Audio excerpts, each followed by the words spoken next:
So definitely keep it a Mugen theme, huh? As much as possible, but it's not really the goal. Gotcha. I think, you know, if it makes sense, definitely, but otherwise mostly just keep it simple. Love it.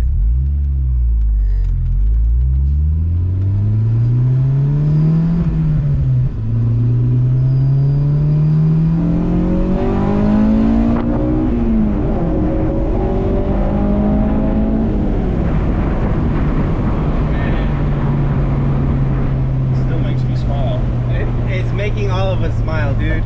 Seriously, good job. Thank you for this experience. Yeah. So rad, man. Thank you, man.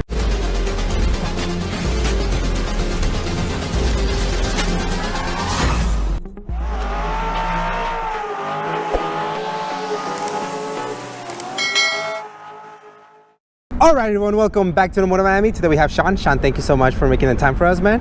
Thank you. So tell us, man, what do you drive? I drive a 1995 Honda Del Sol VTEC. 1995? Man, it looks too clean for 1995. We'll get to it because it's such a cool story, and the more I learn about it, the more I like it, man. But before we get into this beautiful Del Sol, tell us a little bit about yourself. When did you remember thinking, this is the hobby that I want to pursue, I like cars, this is it? I've liked cars probably my whole life, to be honest. I think when I was a little kid, it was all about, you know, Hot Wheels cars and RC cars and stuff like that.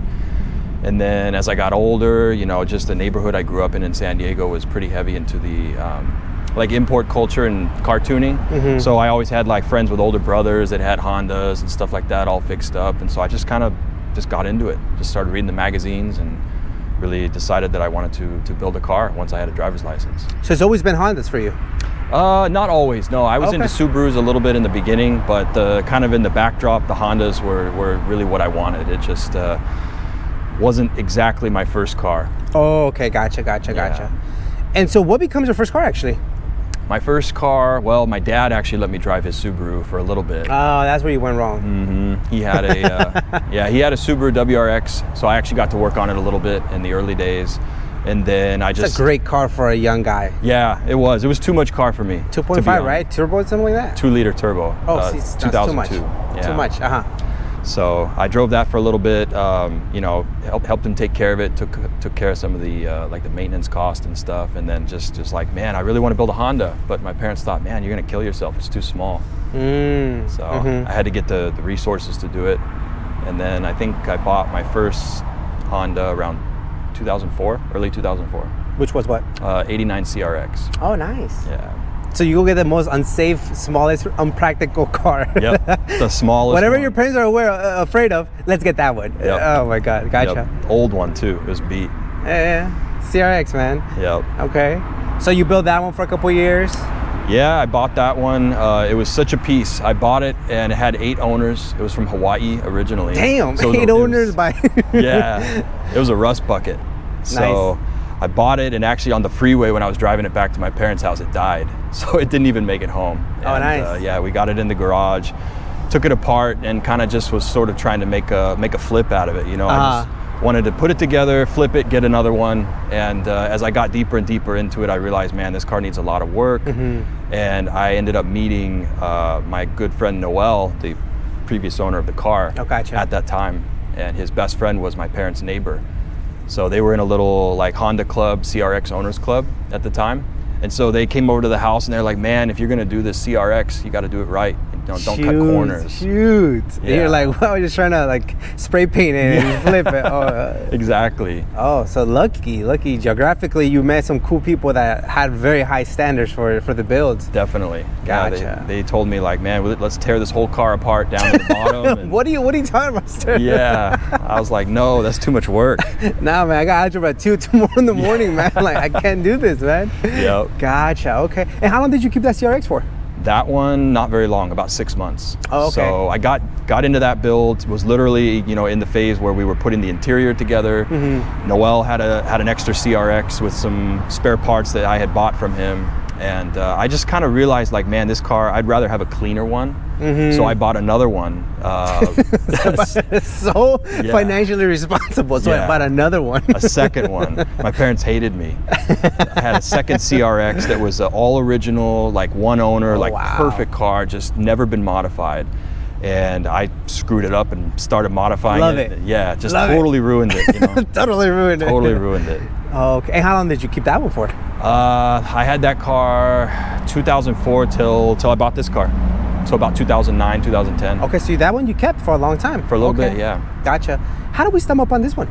This one, so when I met Noel in 2004, I want to say he'd had the car for about a year or two. It was supposed to be his daily driver because he was building a CRX, and then just slowly but surely it turned into his project car, and you know, turbo B16, some Mugen goodies and whatnot, and the car got a lot of kind of a lot of publicity and notoriety. He got it in Honda tuning. I think it was May of 2005. Huge deal. Huge deal. Really exciting. So he was really having a good time with the build, and then just over the next few years, kind of things changed. He started having kids. I think you know, wanted to have a little bit bigger car to drive the family in and whatnot. So kind of hard to fit the family on a Del Sol. Yeah. There's no room for kids. So Gotcha. he and I just kind of had some casual conversations about maybe selling the car one day, and it just kind of organically happened. And when he told me he was interested in selling it, I said, well, I'll buy it. So I sold my CRX. And I want to say that I did it all in the course of like a week. Like, oh shoot. The CRX I sold to a good friend of mine, and then I came to Noel and literally bought the car. So why Del Sols? I think the uniqueness of the look of the car. I always liked the Del Sol. Just you know, target top, 2 seats. It's kind of different. Not everybody likes it. You know, Everybody likes it. Yeah, it's like the redheaded stepchild of Hondas. You either love it or you hate it. Yeah. There's no in between. Yeah, no in between. So for me, I just always liked it. There was a guy in our neighborhood growing up that had a Del Sol that I just absolutely loved. And it was just simple, B16. And I always saw that car and thought, man, that's the car I want to build. Right. But they were kind of expensive, you know, because they were newer. So I just thought, you know, it's not attainable right away. So you were what? High school, middle school? Yeah, that time middle school. Middle school. Yeah, so like late 90s. It's so weird that you happened to see a Del Sol and you liked it, because you know Del Sols are, I don't think they made that many of them. Yeah, they really didn't. And compared to Civics and Integras. Yeah, and in Japan they actually made less of them than they did here, so they're even less popular in the homeland.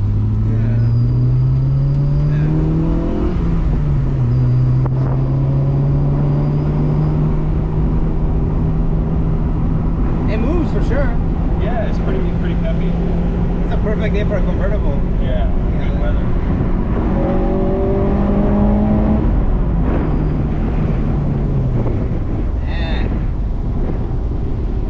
Crossover. Old school. And the car feels so sturdy, like you mentioned. I believe you change every single every bushing, man. The car feels so there's no rattles or anything weird. Yeah, it's getting there. A big shout out to John at OEM Plus for helping me you know, source all the parts that I need to get it back on the road. Gotcha. Yeah, it's beautiful.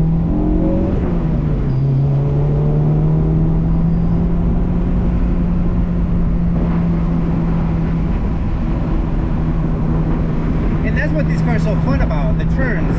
It's a slow car, right? Compared especially to nowadays, modern Altimas come out with 250 horsepower. I mean, I don't know. But what the fun about this car is a little go-kart. It's nimble. You know, you can cruise around in it pretty quickly. High revving. You know, I mean 8,000. I mean, it's great. Yeah, it's very sublime. Like the feel of it is just you know, you point it where you want it to go and it goes. Right. 09 is when you bought it. It was either 09 or 10, somewhere between there. So okay. It's been at least 13 years. At least 13 years. Gotcha. And it sat for a bit, right?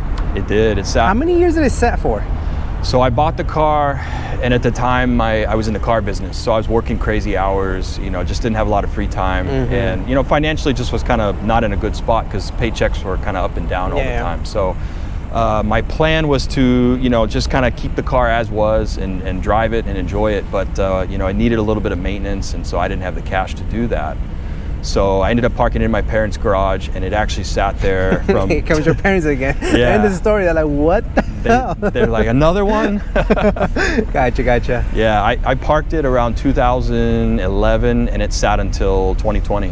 Whoa. So yeah, what is that, like almost 10 years? Like 9 or so, yeah. Yeah, Wow, yeah. that's crazy. So yeah, that's where it sat, just covered in dirt. Really was kind of forgotten about. Everything else happened in life. My family and I bought a business. My fiance and I bought a house. You know, Awesome. just was doing all this life stuff. And then during COVID, we just kind of realized, like, what are we doing with this car? Like, you've had it all these years. Are you going to do something with it? Your parents were wondering, what are you doing with that car? You weren't. You knew exactly what you were doing, just sitting and safe. They wanted the garage space back for sure. They're like, get rid of this piece of junk. You said 3 months, man. It's been years. It's been almost 10 years. Gotcha. Okay. So yeah, I mean, we pulled it out in late 2020, I think maybe early 2021, and just sort of started trying to get it back together and clean it up and get it running because it hadn't driven in so long. Wow. It's crazy because now it's perfect to be featured in a magazine again. After all these years, it's kept, you know? Oh yeah, I don't know if this is magazine quality. Oh, it is. It's such an old car now. It's like, to think that this car is almost 30 years old is a trip. It doesn't look like it. It definitely doesn't feel like it, and that's a trip. Yeah, you're right. I mean, and it's funny because, like, when I had my CRX, you know, it was gutted, had a roll bar in the back, it was super noisy.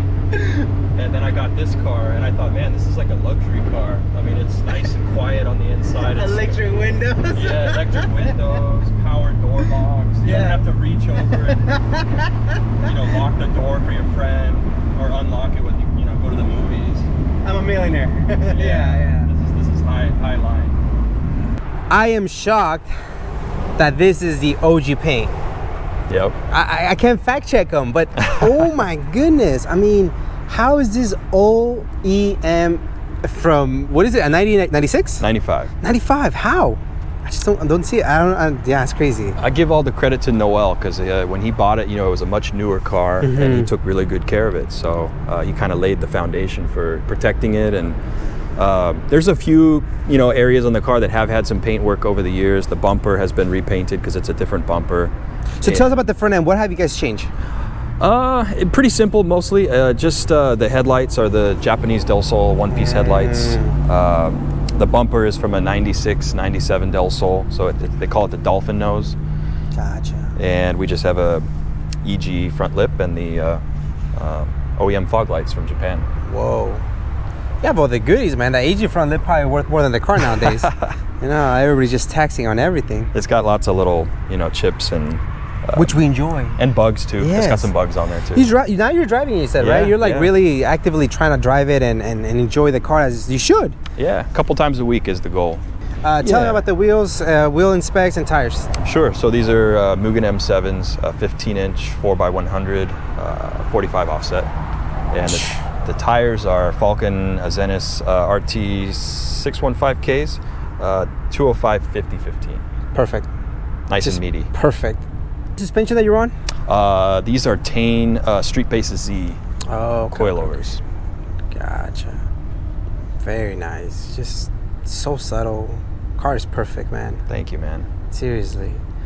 And then the rear, tell us about the rear, what do we have going on? The rear is pretty simple too. Really the only thing on the back is the Mugen rear spoiler. That's kind of the homage piece that I kept from Noel's days. That spoiler was flowed really well with the lines of the car, and it's never leaving the car. I'm keeping that one. Love it. Exhaust tone, nailed it. Perfect. It's not too loud. No, it's perfect. That's always the hard part, I feel like, with Hondas, is you got to find an exhaust that's not going to be, you know, too loud. Right. To drive it on the street. When I had my CRX, I had a Buddy Club Spec 2, which is like a straight pipe. A little loud? Yeah, a little loud. And I guess just... On your D-Series?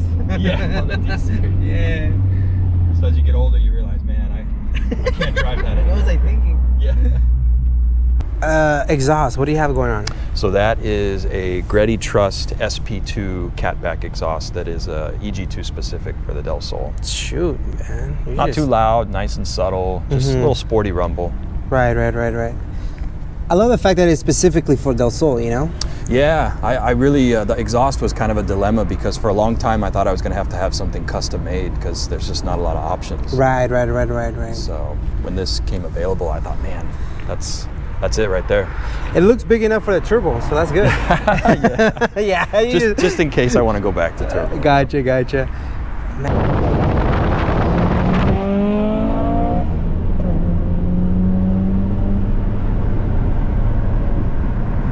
Well, so clean. And you also have a lot of other suspension goodies as well, right? You know? Yeah, we did the camber kits front and rear with Skunk 2.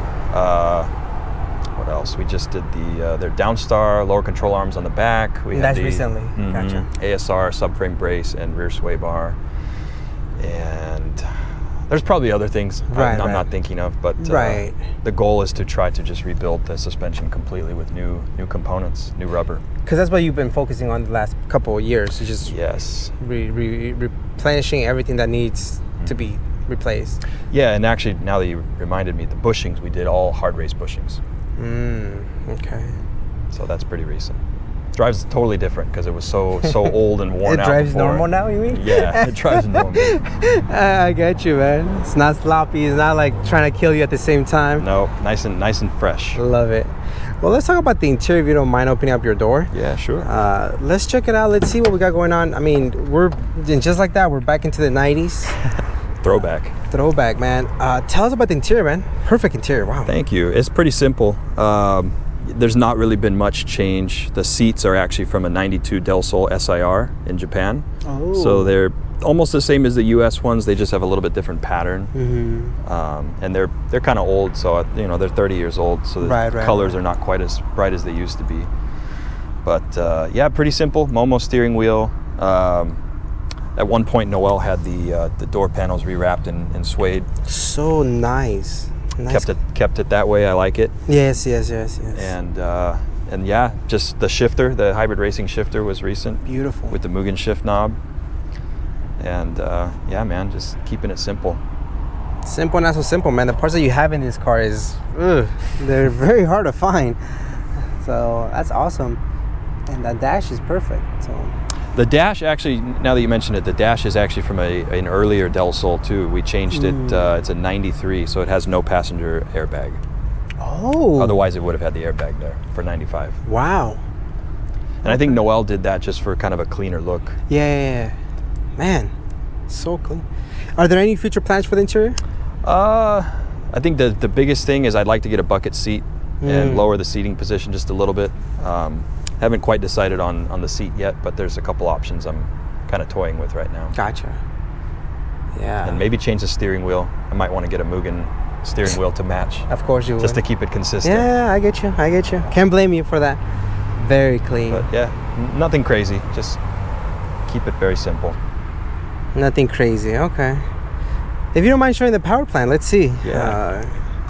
Kind of weird that you did all these cool old school, things, and then you went K. No, man, I stuck with the D series, Oh, you went backwards, huh? Keep a single cam.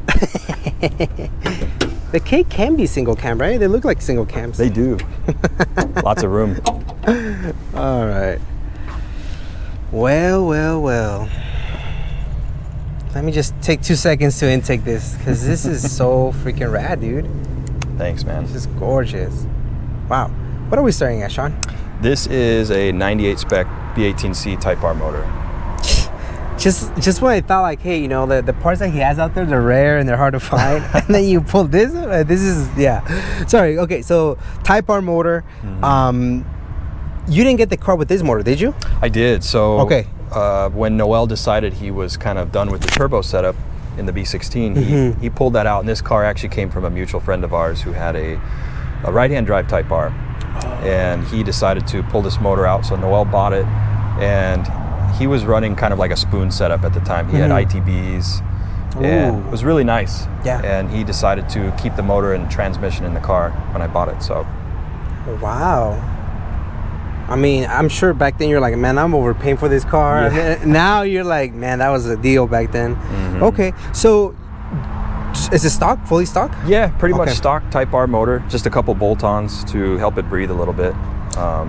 Tell us about the bolt-ons. What do you got going on? Just a Greddy header. It's a carb legal header that nice. Actually got from Noel. He was running it on his other car.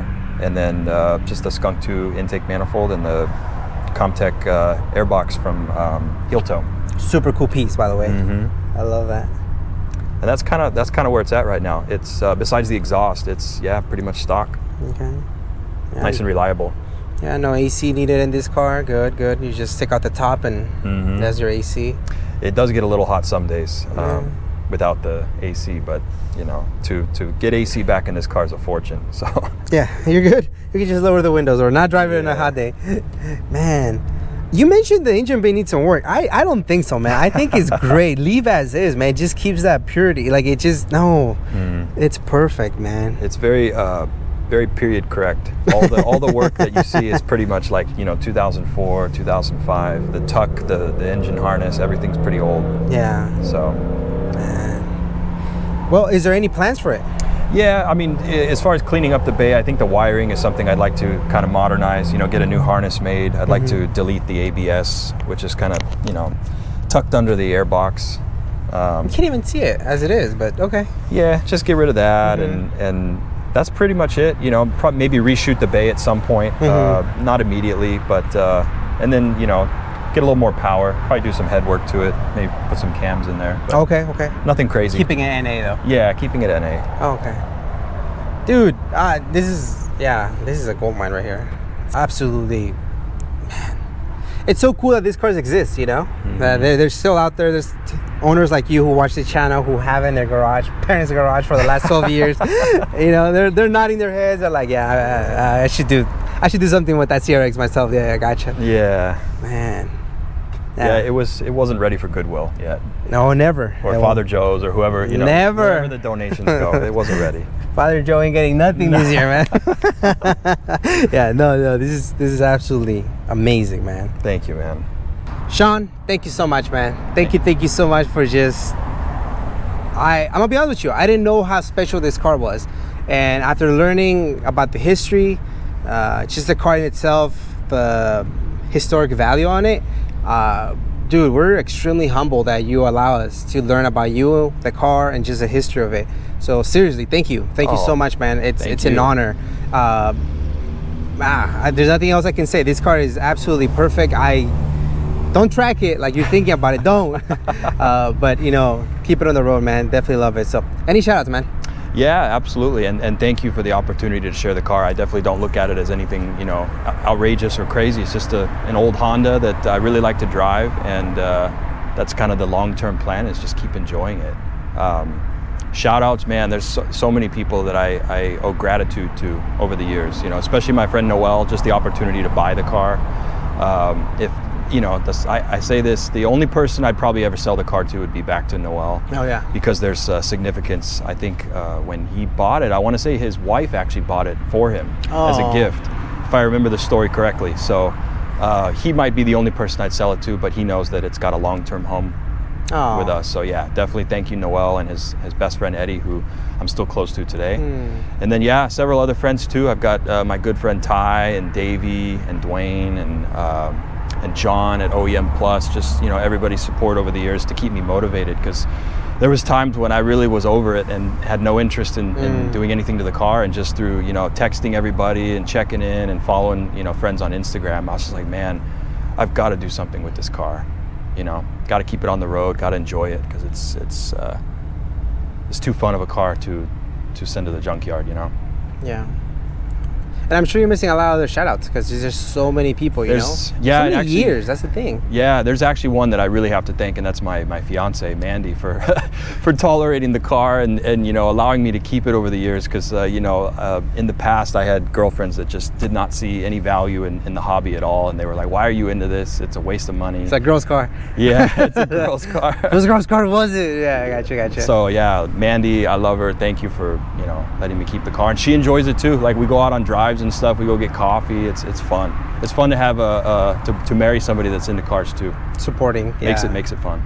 Man, but I mean, I'm sure, like I said, you're missing quite a bit of few people. Once you're driving home, you're like, I forgot about that guy or that girl. I'll throw one out to my parents too for storing it for 10 plus Thank years. Goodness for that garage. That's an important one. Yeah. They definitely kept nudging me to do something with it over the years, and finally I did it, and I could see the smile on their face. It was just like, oh my God, he's finally doing it. There's rats under there. Yeah, Gotcha. get rid of all the spiders. So much room for activities in this garage now. Yeah. Oh man, I love that. I love that. Hey, shout out to your parents, seriously, because you know, we joke, but it's not really. Like, if you don't have a place to store it, even if you love the car, you just can't keep it. You have to get rid of it. But the fact that your parents were supportive enough to say, yeah, just leave it there. Now we get to enjoy it. So thank you. Shout out to your parents for sure, man. Seriously, Definitely. because it's a time capsule, and I really hope that you keep it on the road, man. Thank you. Seriously, this is so cool. So thank you just for being, you know, a supportive individual for the channel, and now thank you for motivating others to go and continue building a car. So if you have a car in the garage in your parents' house for the last 10 years, tell them something, bring them out. Bring it out, finish it, bring it out, and start driving it. There you go. Yeah. Thank you so much for the time. I definitely appreciate that opportunity, man. Thank you, man.